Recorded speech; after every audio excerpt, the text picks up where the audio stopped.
In my family, it's on my mother's side. I had two aunts, one, both in wheelchairs. One, I know she died young. I remember her husband used to just pick her up, put her over his shoulder, and bring her to the car and all that. And my other aunt, I remember her walking with difficulty, and then she had a cane, and then she had a wheelchair. And I have a brother who was the most severe for him. He was in a wheelchair early. He couldn't walk, and I also have a sister. She's also in a wheelchair. So all the aunts I remember, they were in wheelchairs, and in my family.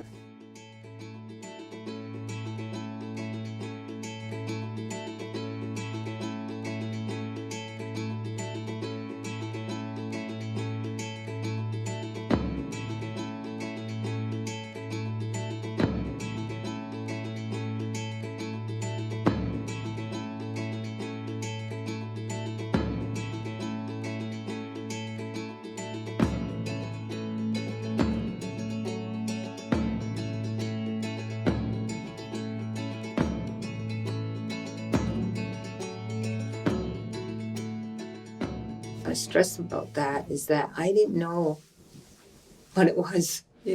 We just accepted that that's how the family was, and you just kind of helped your aunts or helped your brother. And there's some funny stories about how you try and help each other, because it is difficult at times, especially if you're in a wheelchair, to maneuver people or help them. And there's funny stories, but I won't tell you the funny stories.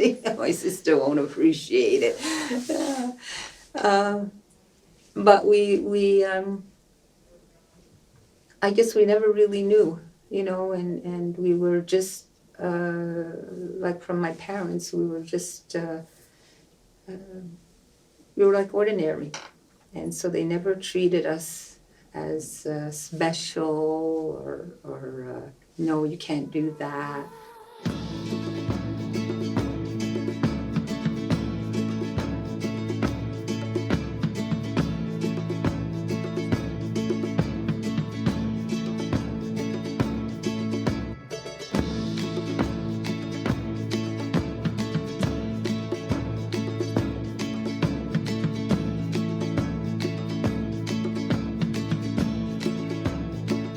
She really encouraged us to find a life, and to find a work life and a social life, and she encouraged us to go to school.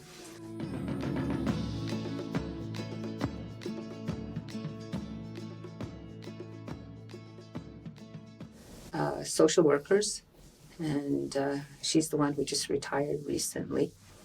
And in between, we ran a bakery. We ran a consultation company. It was just, I became a coordinator for a library. Currently, I do some volunteer work in our local church. I sit as the, reception and visitors, and do tours and things like that. So all to say is that despite the disability, you can live a fulfilling life. It's just that you do it in a different way. You find different paths to that life of what you want to do.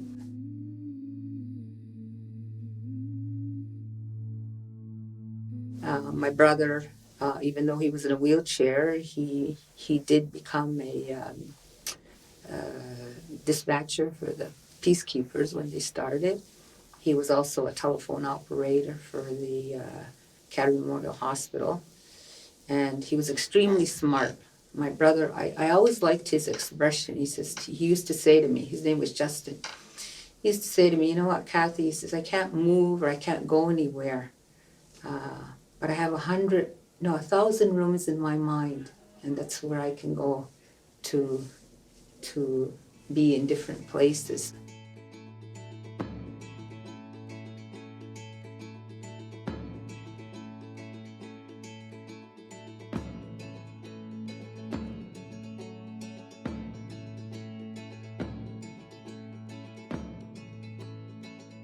How are we going to get in?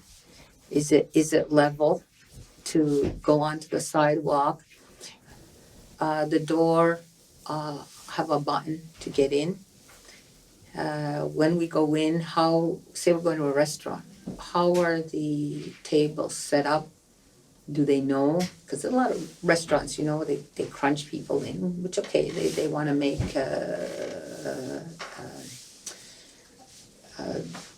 more economically for them. It's better if they have more spaces. And what are the chairs like? And am I going to be able to sit in a chair? Because I have a hard time climbing stairs. I can't climb stairs at all. If I climb stairs, I have to pull myself on the railing, if there's a railing. So where's the bathroom? Are there steps? And all these things that have to go through your head before you go anywhere.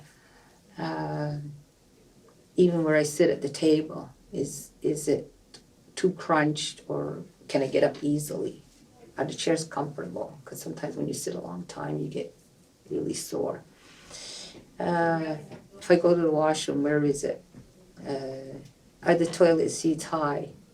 Those kind of things. And it's a lot of things that people just don't have to think about. And it was just to check for, we were in the car. Didn't want to get out and walk, so all we checked for was the number of handicap spots in each building. Were they designed also for a van? Because my sister drives her own van. Yeah, by the way, again, she's the one in the wheelchair. She drives her own van. It's all geared to her. She gets in with her wheelchair and she drives. So we checked for that. We checked for the proximity to the building, the handicap parking spot. How far is it away from the building? And then we checked, is it low level, or like here there's a ramp. What was the ramp like to get in? And then the actually to get in, is there a button to get in? Just those things. And it was quite surprising where someone without a disability would say, oh yeah, that's, fully accessible. And, we had to go and tell them, well, no, it's not. Because you take someone with a disability, wheelchair, hard time walking or hard time seeing, and we told them that no, it's not accessible. Some places where there's stairs to go down, there was no strips. You need to put black strips to make the differentiation, or else a person that can't see well, it's all one. They can't make the differentiation of the steps. Other places, it's nice they had handicap parking spots near the building, but it's on a slant. So you're already getting out, and you don't walk well, and the handicap spots like that. It's graded. It's just not level, so it would be difficult to get out. Other places, even with the ramp, when you have a ramp, it has to be completely, first of all, it has to be to regulation, which a lot of them are not to regulation. And even if it is to regulation, you have to be careful that someone in a wheelchair, that there's not a little lip somewhere.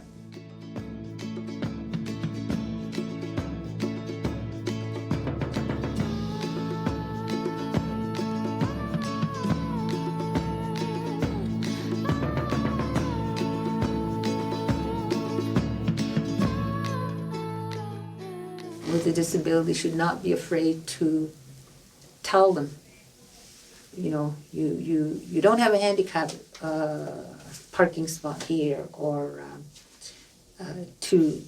first of all to the service workers, to tell them.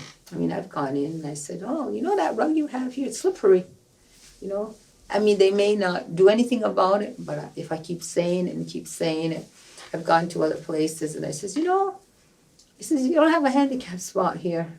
It's hard, I said I had to park way over there, to come here, oh yeah, it's true, you know. So they'll say that in any situation you find yourself in where you need to speak, say it, you know. The other thing I would suggest is just, again, I think like we were talking before, is to, let people know you need help. You know, like I said today, I asked Roseanne to come and help me.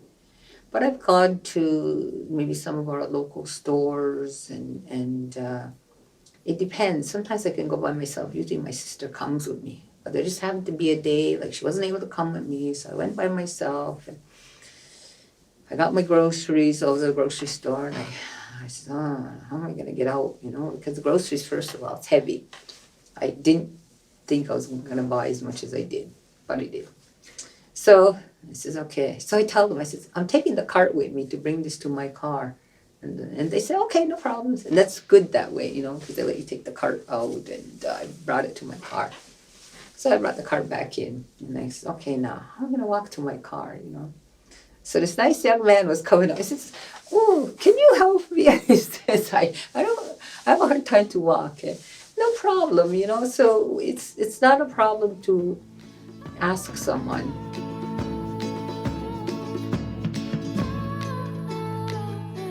Don't be afraid even to ask for help, but at the same time, tell them what you need.